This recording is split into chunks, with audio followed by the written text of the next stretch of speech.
The words, "Stepmom cut my hair to sell it," came through muffled sobs, breaking hearts and shattering illusions of what family should be. Little did anyone know that this act of cruelty would catch the attention of someone with both the means and determination to change everything. Before we begin, make sure to subscribe to the channel and comment where you are watching from. The October wind swept across the Vermont countryside, carrying with it the scent of fallen leaves and the promise of an early frost. Sophie sat motionless on the weathered porch steps of the farmhouse, her small fingers clutching a faded stuffed lamb that had seen better days. Her golden hair, once flowing past her shoulders, now stood in jagged, uneven tufts around her tear-stained face. Each gust of wind seemed to mock her loss, tugging at the choppy remains of what had been her pride. "My stepmom cut my hair to sell it," she whispered to her only confidant, the threadbare lamb whose button eyes reflected nothing but unwavering loyalty. Sophie pressed her face against its worn fabric, muffling a sob that threatened to escape. The farmhouse behind her loomed like a silent witness, its peeling paint and sagging porch telling stories of happier times now faded like old photographs. Inside, Charlene moved through the kitchen with mechanical precision, the rhythmic sound of her knife against the cutting board punctuating the afternoon silence. She hadn't spoken a word about Sophie's hair since yesterday, when she'd stood behind the child with scissors in hand, ignoring the tears that splashed onto the kitchen floor, along with locks of golden hair. Now she acted as though nothing had happened, as though the girl's muffled cries on the porch were merely background noise, like the ticking of the old wall clock. Sophie wiped her eyes with the back of her hand, careful not to let Charlene see her crying. The last time she'd shown weakness, her stepmother had taken away her lamb for 3 whole days. "Don't be so dramatic," Charlene had said. "It's just hair. It'll grow back." But to Sophie it felt like losing a piece of herself, another connection to the father who used to brush and braid it every morning before he disappeared from her life. The farmhouse kitchen window framed Charlene's silhouette as she paused, head tilted slightly. Sophie followed her gaze down the long gravel driveway that cut through the wheat fields. A distant rumble broke the afternoon stillness, growing louder with each passing second. Dust rose in a thin cloud as something large approached, something out of place in their rural isolation. Sophie clutched her lamb tighter as a sleek black SUV appeared, its polished surface reflecting the autumn sun. The vehicle slowed, then came to a stop in front of their home. For a moment everything was still. Then the driver's door opened, and a tall figure emerged. The distant sound of Charlene's knife hitting the cutting board stopped abruptly. Sophie held, her breath, somehow sensing that whoever had just arrived would change everything. The lamb's button eyes stared back at her, silent witnesses to the moment when fate turned on its axis. The black SUV crawled up the gravel driveway, its engine purring like a predator amongst the weathered farm buildings. Dust billowed behind the sleek vehicle, settling on the rusted mailbox that tilted precariously at the entrance. The contrast was jarring, luxury against poverty, urban sophistication against rural simplicity. When the engine finally quieted, the farmhouse seemed to hold its breath. Elliot Carrington emerged from the driver's side, his movements deliberate and measured. His charcoal cashmere coat fluttered slightly in the autumn breeze, and his polished leather shoes crunched against the gravel. The philanthropist stood for a moment, surveying the peeling paint and sagging porch of the clapboard house, his expression unreadable behind designer sunglasses. "Hello there," he called, his voice softer than his appearance suggested. "I'm looking for the Miller residence." Sophie shrank back against the porch railing, clutching her stuffed lamb tighter. The child's eyes, red-rimmed from crying, darted between the stranger and the front door, calculating whether to run inside. Her choppy, unevenly cut hair caught the sunlight, making the damage all the more apparent. Charlene appeared at the screen door, wiping her hands on a dishcloth. "Who's asking?" Her tone was sharp, defensive. "Elliot Carrington. I'm with the Northeast Children's Foundation." He removed his sunglasses, revealing eyes that had seen too much and slept too little. "May I come in? I'd like to discuss a new community program we're launching." 3 years had passed since Elliot had withdrawn from public life.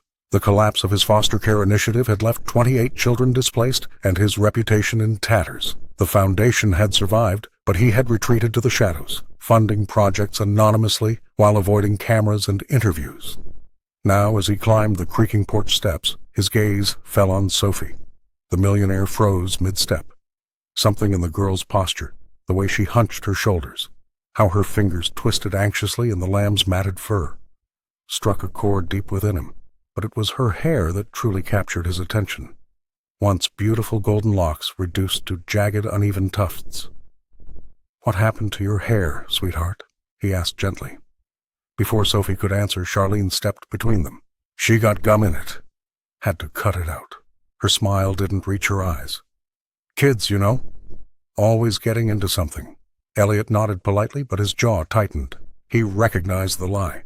Had heard too many similar explanations in his years of child advocacy work. The philanthropist's eyes met Sophie's, and in that moment, something awakened in him, a purpose he thought he'd buried alongside his failed initiative. "Well," he said, straightening his shoulders, "I'd love to tell you about our art program for local children." Martha Jenkins had been hanging laundry in her backyard when Sophie's heartbroken sobs carried across the wheat fields separating their properties. The elderly woman's arthritic hands paused mid-motion as she caught fragments of the little girl's whispered confession to her stuffed lamb.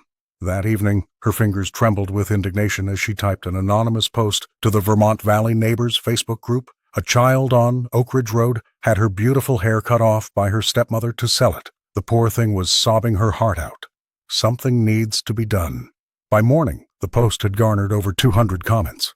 Screenshots circulated through text messages and email chains, reaching even those residents who avoided social media. The digital wildfire spread from smartphones to coffee shop conversations, transforming virtual outrage into real-world tension that hung over the small Vermont town, like the autumn fog that blanketed its rolling hills. "I always knew something wasn't right in that house," Doris whispered to her friend at the general store, not bothering to lower her voice when Charlene walked in.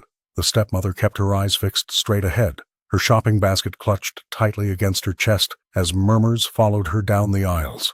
Not everyone was convinced. "It's just another example of outsiders stirring up trouble," Harold Blackwell announced at the town council meeting. "That California millionaire shows up, and suddenly we're all supposed to believe the worst about our neighbors." Several heads nodded in agreement, particularly among the older residents who remembered when Charlene's family had first settled in the area 3 generations ago.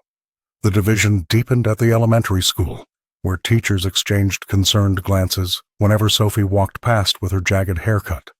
The principal called an emergency staff meeting, but no consensus was reached on whether to involve authorities.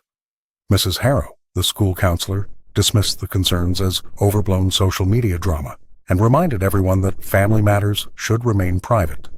Meanwhile, the local hair salon became an unexpected hub of resistance. The owner, Bethany, placed a discreet sign in her window offering free haircuts to children in need. No questions asked. When Charlene drove past and saw it, her knuckles whitened against the steering wheel. In the town's lone diner, the waitstaff took sides, with some deliberately slowing service when Charlene came in for coffee, while others defended her right to privacy. What had begun as a single neighbor's concerned post had exposed fault lines running deep beneath the community's peaceful surface.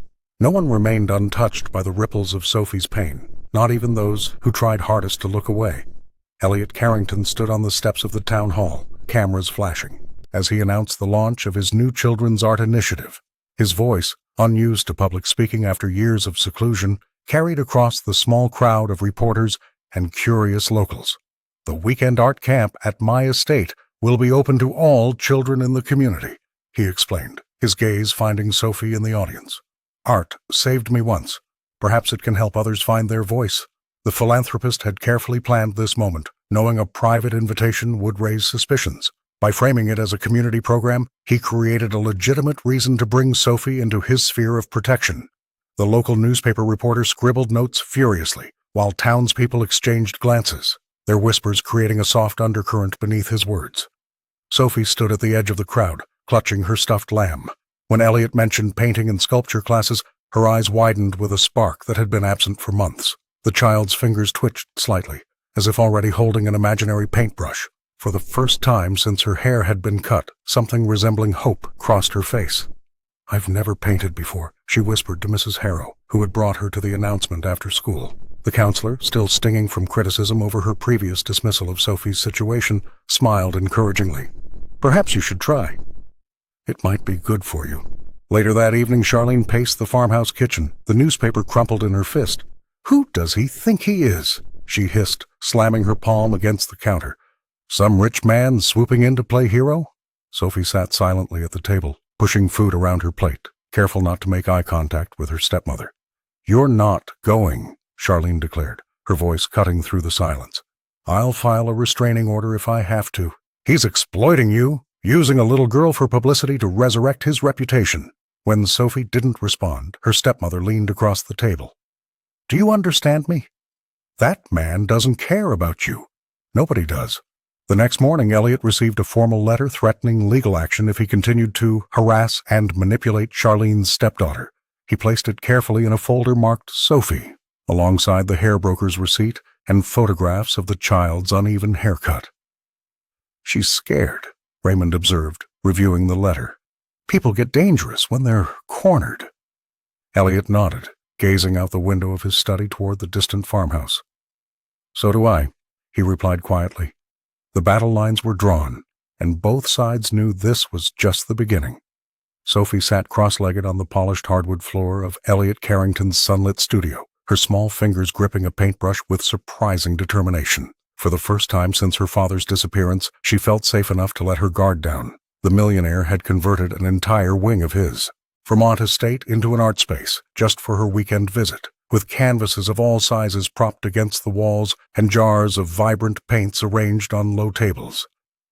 "You can paint anything you want," Elliot had told her, his voice gentle as he stepped back to give her space. The child hesitated at first, the brush hovering uncertainly above the blank canvas. Then, as if a dam had broken, Sophie began to paint with fierce concentration. Her first creation depicted a golden wheat field bathed in amber sunlight, the stalks swaying in an invisible breeze. The scene was unmistakably the view from her farmhouse porch, but rendered with an emotional intensity that transcended her years. By afternoon, 3 canvases stood drying against the wall. Each painting revealed another layer of Sophie's inner world. One showed her father's face, his eyes crinkled with laughter, his hand extended toward the viewer. Another portrayed the farmhouse kitchen, but with elongated shadows stretching across the floor like dark fingers. Elliot brought her apple juice and cookies, watching with growing concern as her artwork evolved. The 4th painting showed a pair of scissors suspended in darkness, surrounded by swirls of yellow that could only represent her shorn hair. "That's beautiful," he said quietly, noticing how she flinched at his approach. The girl didn't respond verbally, but her blue eyes met his briefly before returning to her work. Her stuffed lamb sat propped beside her, a silent witness to her artistic outpouring. As evening approached, Sophie began what would become the most revealing canvas yet. Dark blues and purples dominated the composition, with a small figure huddled in a corner. Above the figure loomed a larger shadow, with arms outstretched menacingly. Elliot's breath caught in his throat. These weren't just expressions of childhood imagination. They were records of lived experience, visual testimonies that spoke volumes about life with Charlene. The philanthropist realized he was looking at evidence of trauma that Sophie couldn't articulate in words. "Your paintings tell stories," he said softly, kneeling beside her.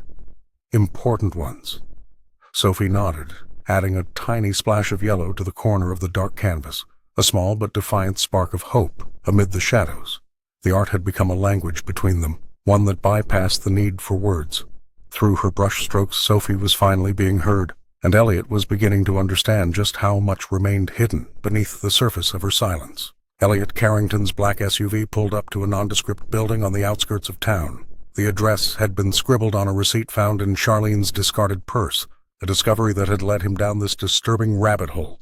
The weathered sign above the door read "Premium Hair Solutions," but nothing about the grimy windows suggested anything premium.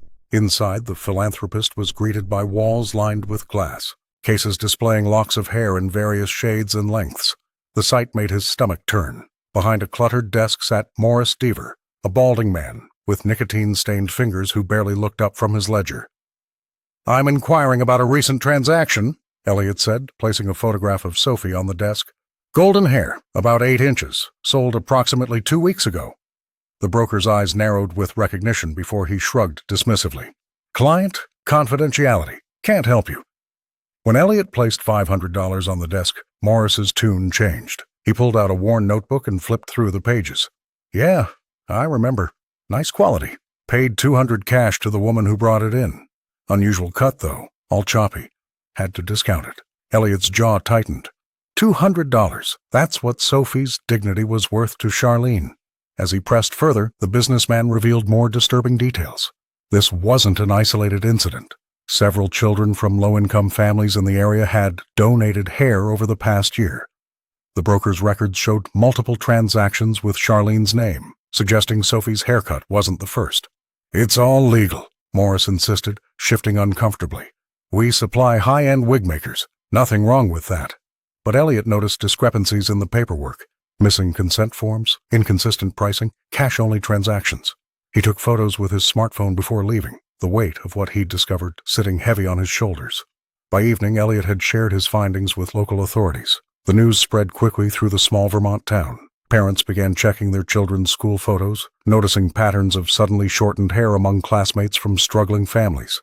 The community that had been divided over Sophie's story now united in outrage. At the local diner, hushed conversations turned to what else might be happening behind closed doors. The school board called an emergency meeting. The sheriff promised a full investigation. What had started as one little girl's tragedy was exposing a network of exploitation that had operated unchecked for years. As Elliot drove back to his estate, he realized Sophie's shorn hair had become a symbol that was unraveling the town's carefully maintained facade of rural tranquility. The hallways of Sophie's rural Vermont school buzzed with whispers.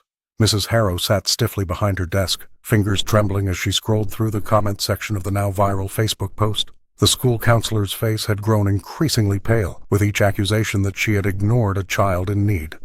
"I thought she was just seeking attention," Mrs. Harrow whispered to the principal seated across from her. The evidence was damning. Emails from teachers expressing concern about Sophie's sudden appearance with choppy hair, the girl's own tearful visits to the counseling office, all documented and dismissed in Mrs. Harrow's neat handwriting as adjustment difficulties. The community's outrage was swift and merciless. Parents called for her resignation. The school board convened an emergency meeting, and within a week, the counselor found herself replaced by a younger, more vigilant professional. The small town that had once respected her 20 years of service now viewed her as complicit in a child's suffering. Alone in her modest home that weekend, the former counselor stared at Sophie's file spread across her kitchen table. The photographs of the girl's progression from a smiling child with flowing golden locks to the withdrawn, shorn figure who haunted the school's corridors told a story of adult failure. Her failure. "I should have seen it," she murmured, recalling how Sophie would flinch when anyone moved too quickly near her, how she'd clutch that worn stuffed lamb during their sessions, her knuckles white with tension. Guilt drove Mrs. Harrow to action. She began compiling notes, documenting patterns she'd overlooked. She reached out to Elliot Carrington's legal team, offering information about Sophie's behavior at school. The woman who had once dismissed the child's pleas now became her most unexpected advocate. Sophie never lied, she testified during a preliminary hearing, her voice steady despite the hostile stares from community members who once considered her a friend. "I failed to listen." Her testimony carried weight in official circles. Child Protective Services, initially reluctant to intervene in what they considered a family matter, now launched a formal investigation. The school district implemented new training protocols for identifying signs of abuse. For Sophie, Mrs. Harrow's change of heart meant something profound, an adult admitting they were wrong. During a supervised visit at Elliot's estate, the counselor apologized directly to the child. "Sometimes grown-ups make mistakes," she said softly. Sophie nodded, her uneven hair catching the afternoon light. She didn't speak, but her fingers loosened slightly around her stuffed lamb, a tiny gesture of acknowledgement that meant everything to the woman seeking redemption. Rain drummed against the farmhouse windows as Sophie wandered aimlessly through the old building. Elliot had arranged for her to spend the afternoon at home while Charlene attended a mandatory meeting with social services. The young girl climbed the creaking staircase to the attic, her stuffed lamb clutched tightly against her chest as thunder rumbled in the distance. The musty space was filled with forgotten boxes and old furniture draped in sheets like silent ghosts. Sophie's attention was drawn to a small trunk tucked beneath the eaves. Something about it seemed different from the other discarded items, more intentionally hidden than simply stored away. With trembling fingers, she worked the rusty latch open. Inside lay dozens of envelopes tied with twine. The paper yellowed with age. Her heart nearly stopped when she recognized the handwriting, her father's distinctive scrawl across each envelope. "Dad," she whispered, tracing the letters with her fingertip. The first letter she opened was dated just 3 weeks before his disappearance. "My dearest Sophie," it began, I've consulted with a lawyer about removing you from Charlene's care. I don't trust her intentions toward you, and I've seen things that worry me deeply." Sophie's hands shook as she moved through the letters chronologically. Her father had documented everything: Charlene's increasing hostility, unexplained bruises on Sophie's arms, money missing from accounts meant for the child's education. The final letter contained a meeting time with a family court representative that had never happened. "I promise I'll keep you safe," her father had written. "Whatever it takes." Tears blurred her vision as she clutched the papers to her chest. All this time, she'd wondered if her father had simply abandoned her. Now she knew. He had loved her fiercely, had fought for her until the moment of his mysterious disappearance. The revelation was both healing and heartbreaking. The comfort of knowing she'd been truly loved mingled with fresh grief over what might have been. Why had he vanished? What had happened to prevent him from saving her? Sophie carefully returned the letters to their envelopes, except for one that she slipped into the pocket of her jeans. Evidence, perhaps, for Elliot, or the authorities. As she descended the attic stairs, the young girl felt something shift inside her, a new determination rising alongside her pain. The rain continued to fall outside, but inside something had changed. Sophie now carried her father's words with her, a secret strength no one could take away. The mystery of his disappearance had only deepened, but for the first time she felt certain that someone had truly wanted to protect her. "Millionaire manipulates vulnerable child with art supplies," screamed the headline of the Vermont Daily Chronicle. The article beneath painted Elliot Carrington as a calculating predator, using his wealth to insert himself into Sophie's life under the guise of philanthropy. Within 24 hours, the story had spread across 3 counties, with social media amplifying every accusation and insinuation. Elliot sat in his study at the Carrington estate, scrolling through the comments section with growing dismay. The philanthropist had expected some pushback, but nothing like this coordinated attack on his character. His smartphone buzzed incessantly with calls from former colleagues and board members, all demanding explanations. "They're saying you're trying to buy her affection," Raymond explained, pacing the room with a printout of the article. The young lawyer looked exhausted, his tie loosened and hair disheveled. "The reporter interviewed half the town, and Charlene gave them quite an earful about your suspicious interest in her stepdaughter." In the small diner downtown, the community had physically divided itself. The eastern booths filled with those who believed Elliot's intentions were pure, while the western section housed his detractors. Conversations hushed whenever the door opened, only to resume with greater intensity once the newcomer had chosen a side. "I heard he's just using the poor girl to rehabilitate his image after that foster care scandal," whispered a woman clutching her coffee mug. "My cousin worked for his foundation before it collapsed. Says he's obsessed with control." At the school, Sophie became the unwilling center of attention.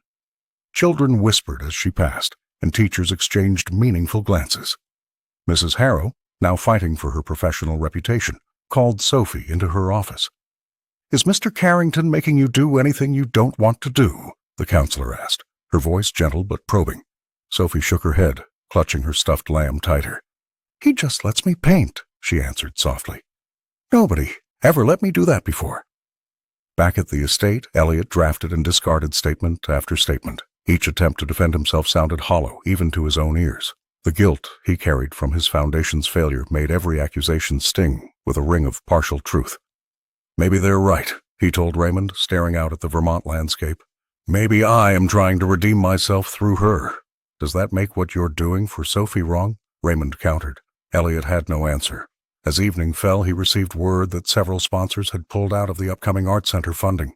The public scrutiny was threatening everything he'd built, not just for himself, but for the child with shorn hair who had finally begun to trust again. The courthouse buzzed with tension as Judge Jensen adjusted his glasses, reviewing the documents before him with growing concern. The revelation about Charlene's guardianship papers had thrown the entire case into disarray. What had begun as whispers about a child's haircut had evolved into something far more sinister: forged legal documents that had kept Sophie under Charlene's control for nearly 2 years. Raymond Miller sat at the edge of his seat, his conscience weighing heavily on him. The young lawyer had discovered the forgery 3 days earlier while preparing Elliot's case. At first, he'd kept the discovery to himself, torn between professional duty and Charlene's manipulative influence. She had cornered him outside his apartment, tears streaming down her face, pleading about being a misunderstood stepmother who only wanted what was best for Sophie.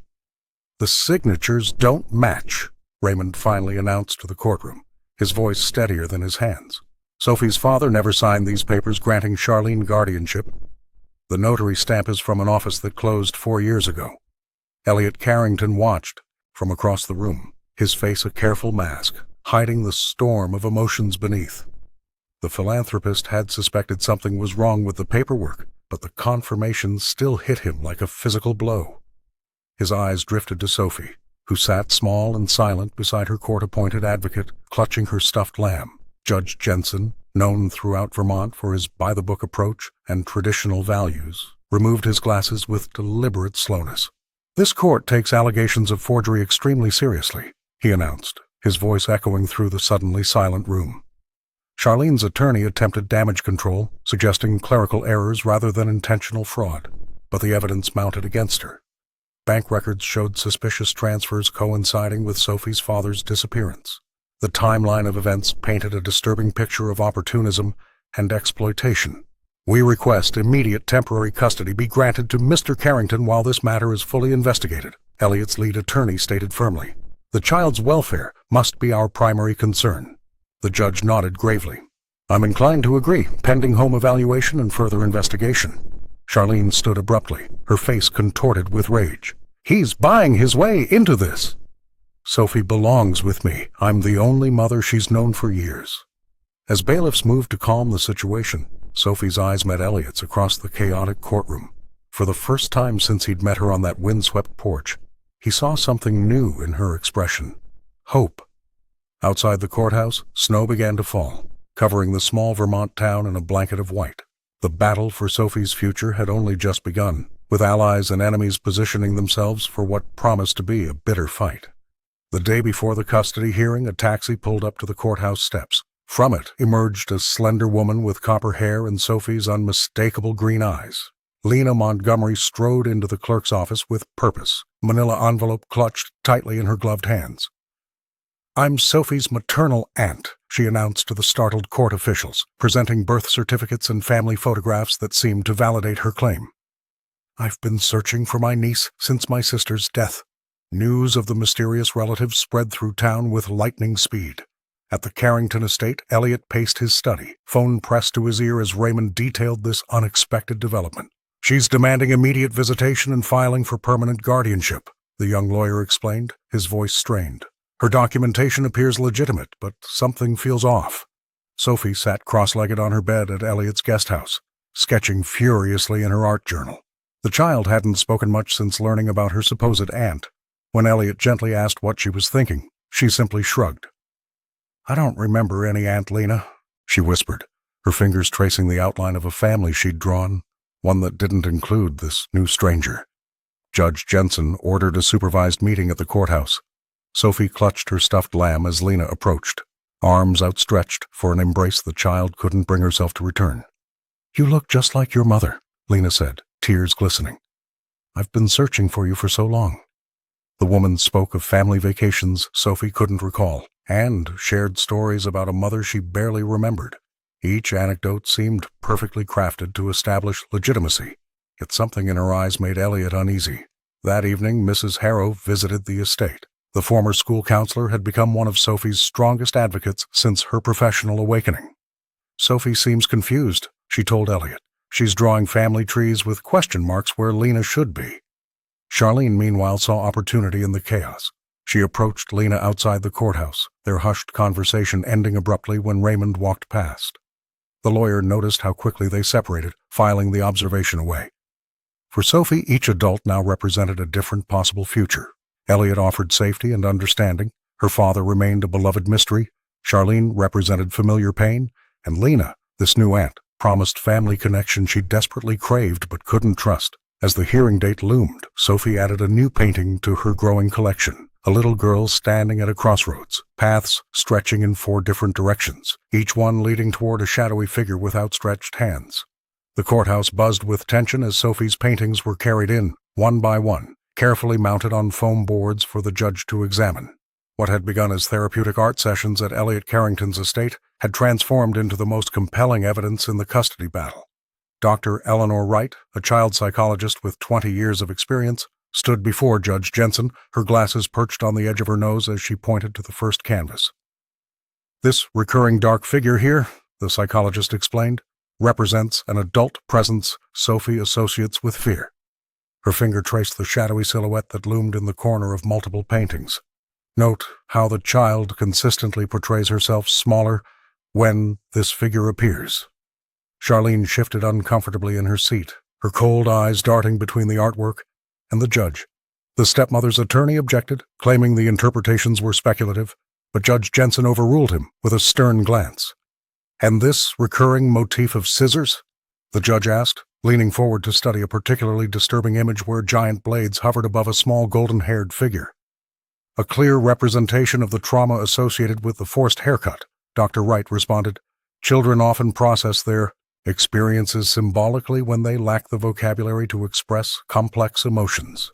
Elliot sat quietly, his face revealing nothing as he watched the proceedings. The philanthropist had funded the art therapy sessions, but even he seemed surprised by the depth of what Sophie had revealed through her brushstrokes. The most powerful painting showed a small figure standing between two houses, one dark and forbidding, the other bathed in warm light. Between them stretched a bridge made of what appeared to be golden strands of hair.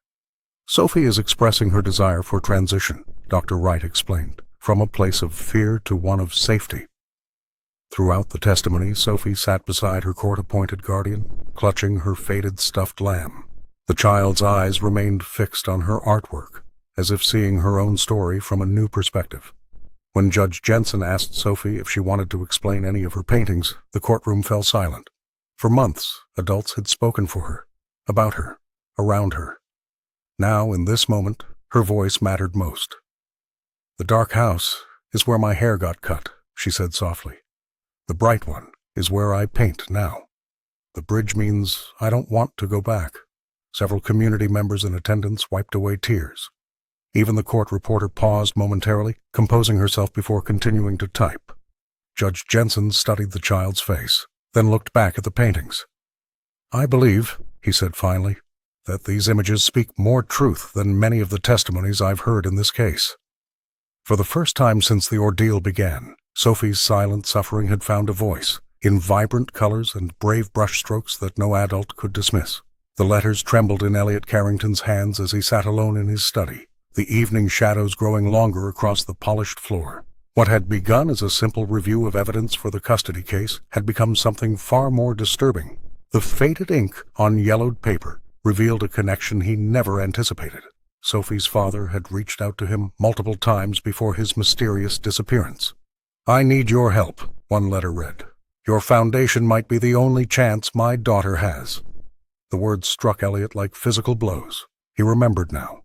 Vague emails, phone messages he'd delegated to assistants during the chaotic collapse of his foster care initiative.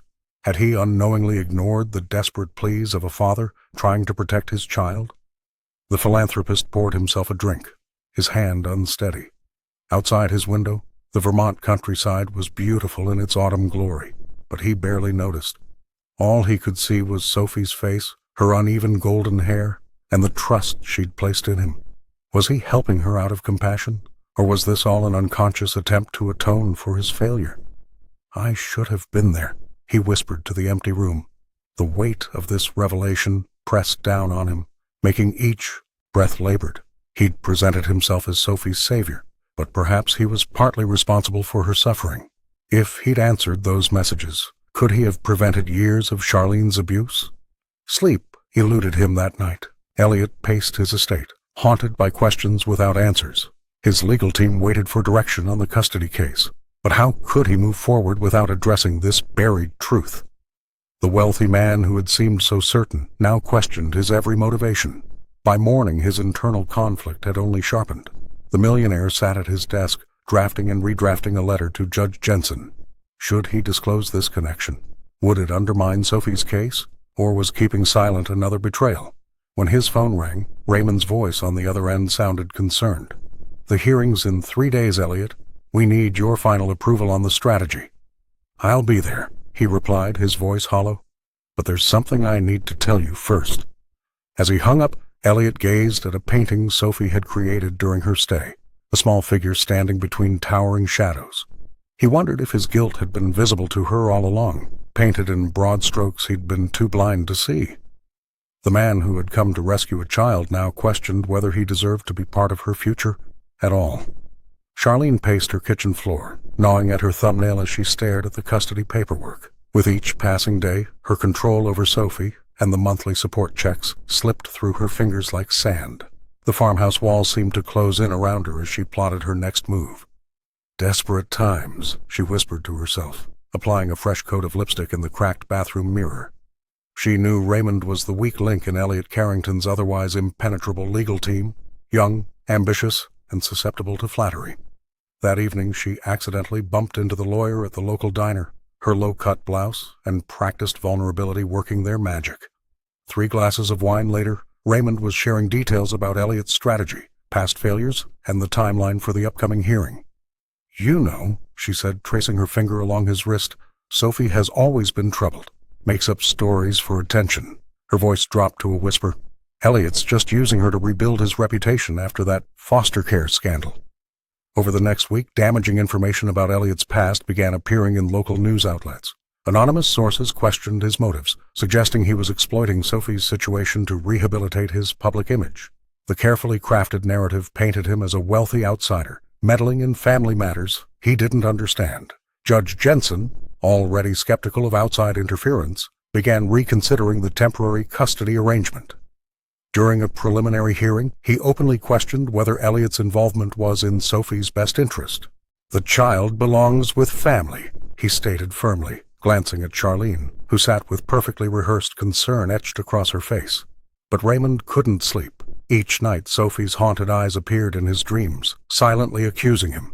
The weight of his betrayal grew unbearable as he watched Elliot fighting genuinely for the child's welfare.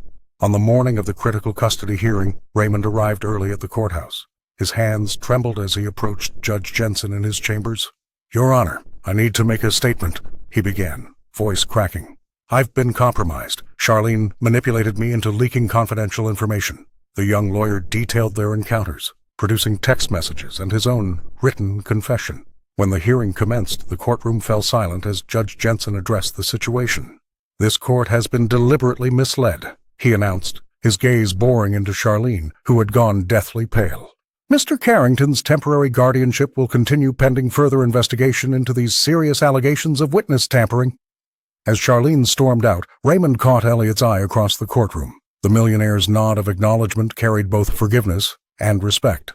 For the first time since this battle began, momentum had shifted decisively in Sophie's favor. The autumn chill had settled over Vermont, but the atmosphere in town was anything but cool.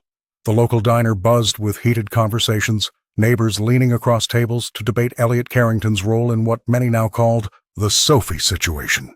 Marge, who owned the flower shop, pounded her fist on the counter. "That man swooped in like some knight in shining armor when he should have let proper channels handle it," she declared to nods from several regulars. "My cousin works for social services. They know what they're doing." Across town at the community center, preparations for the annual Harvest Festival revealed the deepening divide. Volunteers who had worked side by side for decades now clustered in opposing groups. Those who supported Elliot's intervention worked on one side of the hall, while traditionalists who believed in family privacy and local solutions gathered on the opposite end. "The Carrington money is buying influence, plain and simple," muttered Harold Jenkins, a third-generation farmer whose family had deep roots in the community. "Out-of-towners thinking they know better than us." But at the quilting bee held every Thursday at the Methodist Church, Elaine Wilson stood her ground against the criticism. "I saw that child's face before he came. I saw her afterward. You tell me which Sophie you'd rather see." Her weathered hands never stopped working the fabric as she spoke, creating a square that would eventually join others in a community quilt. The town hall meeting that week drew record attendance. The agenda was supposed to cover winter road maintenance and the library budget, but the discussion inevitably turned to Sophie and Elliot. Mayor Thompson struggled to maintain order as residents lined up at the microphone. "He's exposed things we've been sweeping under the rug for too long," said the owner of the hardware store, his voice shaking with emotion. "My sister was in foster care." Nobody stood up for her. A retired schoolteacher countered, "We've always taken care of our own." Outside interference disrupts the natural order. Through it all, Sophie herself became more than just a child with unevenly cut hair. She transformed into a symbol, for some, of the community's failure to protect its vulnerable members, for others, of unwelcome change to established ways. Her paintings, displayed in the window of the local bookstore, drew both admirers and critics. The girl seemed unaware of her symbolic status as she walked through town with Elliot, her stuffed lamb clutched tightly under one arm, her golden hair slowly growing back. What she did notice was how some people smiled warmly while others crossed to the opposite sidewalk, how some conversations stopped when she approached while others began specifically for her benefit. Vermont's maple trees blazed with color, their transformation mirroring the community's painful but necessary evolution as keeping up appearances finally gave way to confronting difficult truths. The documents landed on Elliot's desk with a thud that seemed to echo through his entire estate. His hands trembled slightly as he spread the papers across the polished mahogany surface. Bank statements, transaction records, and internal memos from 5 years ago, all pointing to one devastating truth. "Are you absolutely certain about this?" Elliot asked Raymond, who stood nervously by the window, Vermont's autumn foliage creating a fiery backdrop behind him. "Yes," the young lawyer replied, his voice steady despite his obvious discomfort. "Charlene's brother, Martin Howell, was the financial controller for your foster care initiative. He systematically siphoned nearly $2 million before the foundation collapsed." Elliot sank into his chair, memories flooding back of the children who had been displaced when his program shut down. The scandal had destroyed his reputation and driven him into seclusion. Now, the pieces finally fit together. "And Charlene knew?" he asked, though the answer was already clear. Raymond nodded. "Based on these transfers, she received nearly $300,000 from her brother. When you started getting close to Sophie, she must have recognized your name." The revelation cast everything in a new light. Charlene's extreme hostility toward him wasn't just about maintaining control over Sophie. It was fear of exposure. Her vendetta was deeply personal, a desperate attempt to keep her connection to the embezzlement hidden. Elliot stared out at the rolling hills, remembering the day he'd first seen Sophie on that weathered porch, her golden hair chopped and her eyes hollow. What had seemed like a chance encounter now appeared orchestrated by something larger, perhaps fate, perhaps justice seeking its course. "She's been fighting me so hard because she's terrified I'll discover the connection," Elliot murmured, "and Sophie is caught in the middle of it all." That evening, as the sun set over the Vermont countryside, Elliot walked the grounds of his estate alone.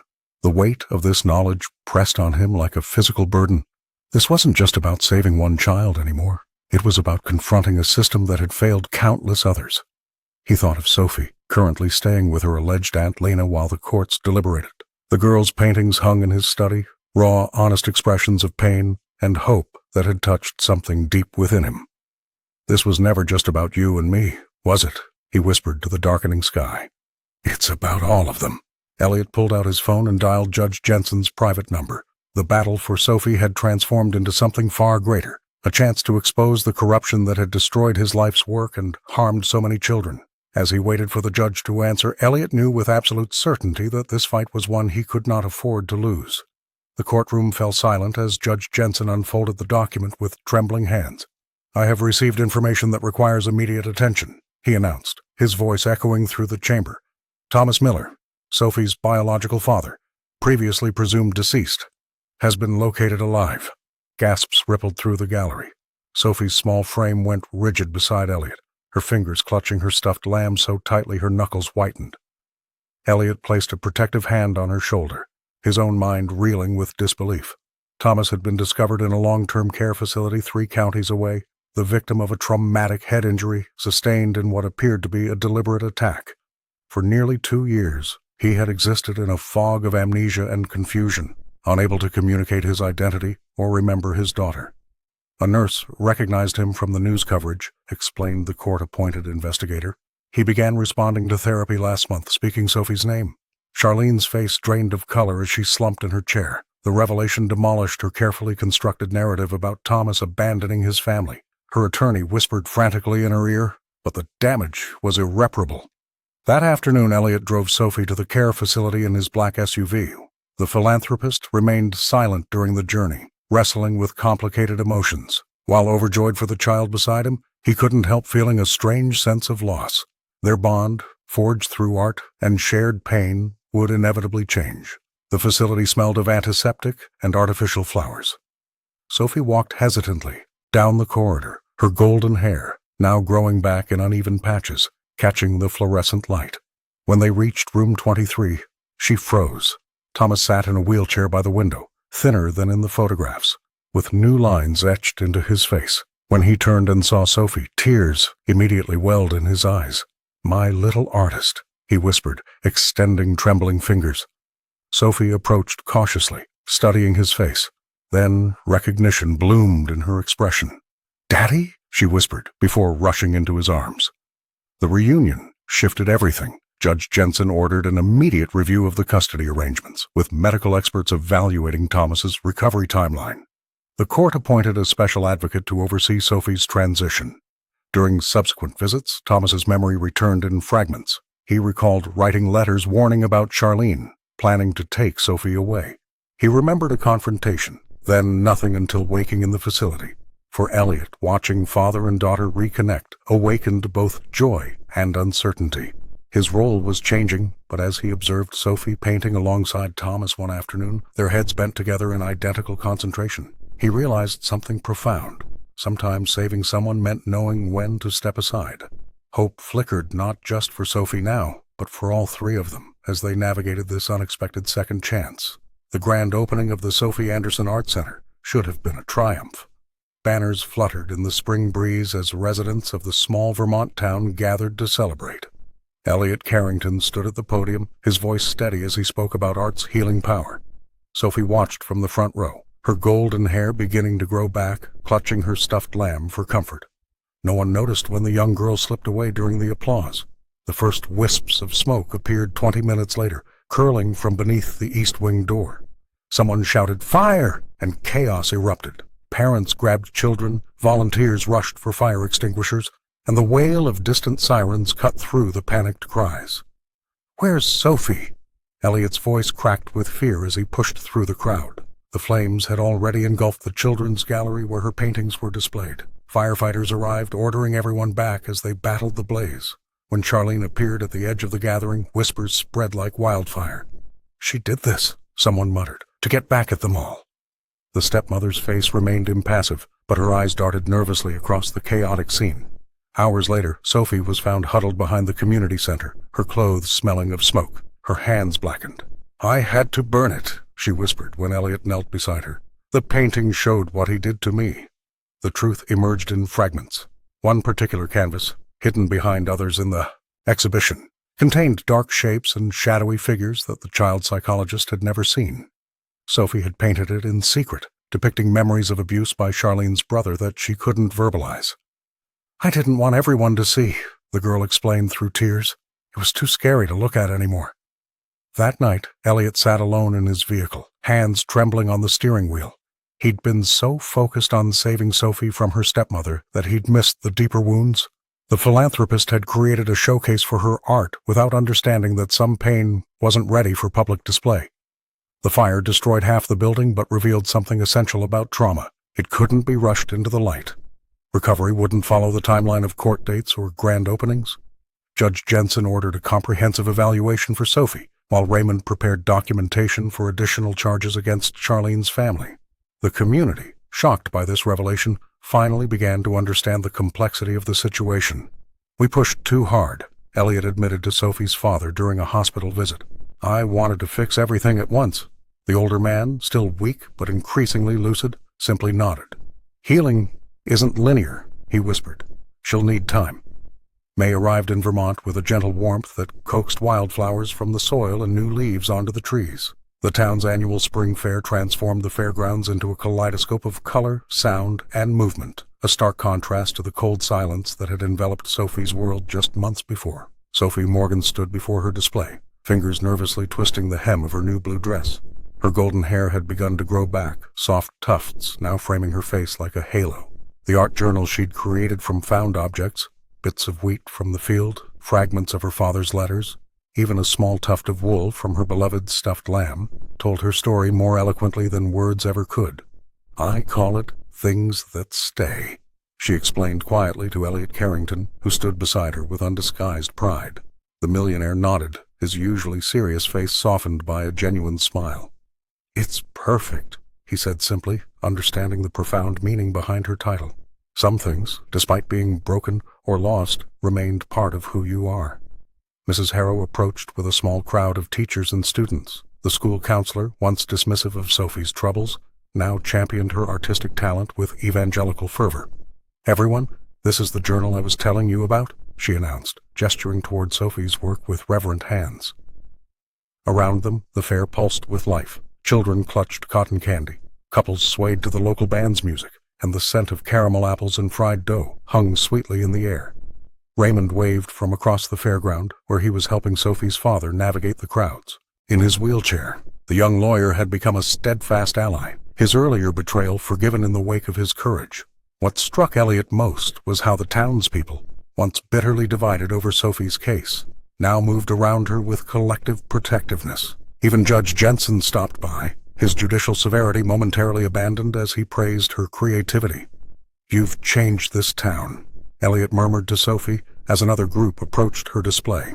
The child looked up at him, her eyes clear and steady. "We all did," she corrected him, with wisdom beyond her years. As the afternoon sun bathed the fairgrounds in golden light, Sophie's father reached for her hand. Their fingers intertwined, another thing that stayed, despite everything that had tried to tear them apart. The community that had once whispered behind closed doors now gathered openly, healing together under the spring sky, embracing the possibility that sometimes broken things could be remade into something beautiful. The courtroom fell silent as Judge Jensen posed the question that would determine Sophie's future. Every eye fixed on the small girl standing before the bench, her golden hair now growing in uneven patches, a physical reminder of all she had endured. "Sophie," the judge said gently, "you've been very brave. Now I need to ask you, who would you like to live with?" The crowd held its collective breath. Elliot Carrington sat straight-backed, his face a careful mask hiding the turmoil within. Lena clutched her purse, leaning forward with anticipation. Charlene, relegated to the far corner under the watchful eye of a court officer, scowled. Sophie didn't speak. Instead, she turned and pointed toward the back of the courtroom, not at any person present, but at the framed photograph of her father that had been submitted as evidence. A murmur rippled through the spectators. Then, from the shadows of the back row, a thin man in a wheelchair emerged. Sophie's father, still bearing the marks of his accident, tears streaming freely down his hollow cheeks. The room collectively gasped. Though frail from years in long-term care, his eyes held the same gentle light captured in the photograph. "Daddy," Sophie whispered, the word carrying through the hushed courtroom. Judge Jensen cleared his throat, visibly moved. "In light of all evidence and testimony presented, this court grants primary custody to Sophie's biological father, with Elliot Carrington serving as co-guardian during rehabilitation." He banged his gavel. "Furthermore, Charlene Davis is legally restrained from contact with the minor." Charlene's face contorted with rage as she was escorted out, her schemes and manipulation finally exposed. The community members who had once been divided now stood united in their relief at the outcome. Later, at the courthouse steps, reporters swarmed Elliot as he prepared to leave. For the first time since his foundation's collapse, he stepped willingly before the cameras. "Mr. Carrington, what made you fight so hard for this case?" a journalist called out. Elliot looked toward Sophie, who stood holding her father's hand, the stuffed lamb tucked under her arm. "I came to help her," he said quietly. "But the truth is, she saved me too." That evening, as spring twilight settled over Vermont, Sophie sat on the porch of Elliot's estate where her father would stay during his recovery. She ran her fingers through her growing hair, feeling the new softness. Like her hair, her life was regenerating, uneven and imperfect, but growing stronger every day. The future stretched before them, no longer shadowed by secrets or fear, but bright with the promise of new beginnings.